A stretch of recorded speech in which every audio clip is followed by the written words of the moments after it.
Zeramako baserri bat da Artimuño. Baserri hartako bi anai mendian gora irten ziren, ehizerako asmotan.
Gero, sartu zenan artalde bat ere, eta ardien atzetik hartzaia.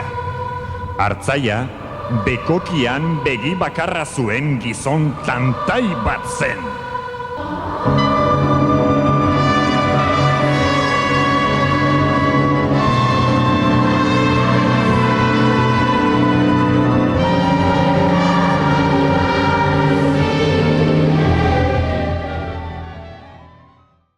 Tartalok, Antimuñokoak ikusi zituenean, zaharrenari hala esan zion.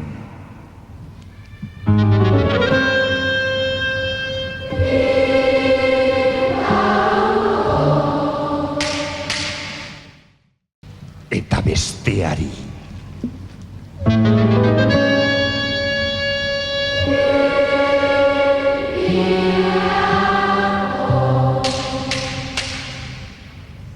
Eta handik laizter, anai zaharrena jan egin zuen.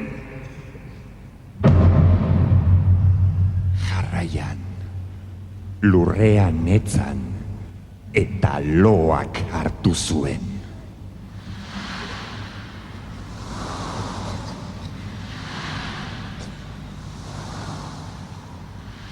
Burniolako auspoak bezala zebilen haren bularra, gora eta behera, arnaska zakarrean.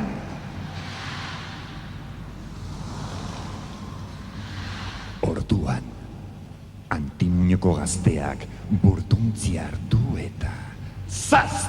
Begian sartu zion Tartalori. Hau zutitu zen bere burduntzia begian zuela, baina itxua. Antimuñoko gaztearen bila hasi zen itxumurstuka. Alferrik ordea, ardi eta ardilarruen artean ezkutatu baitzen.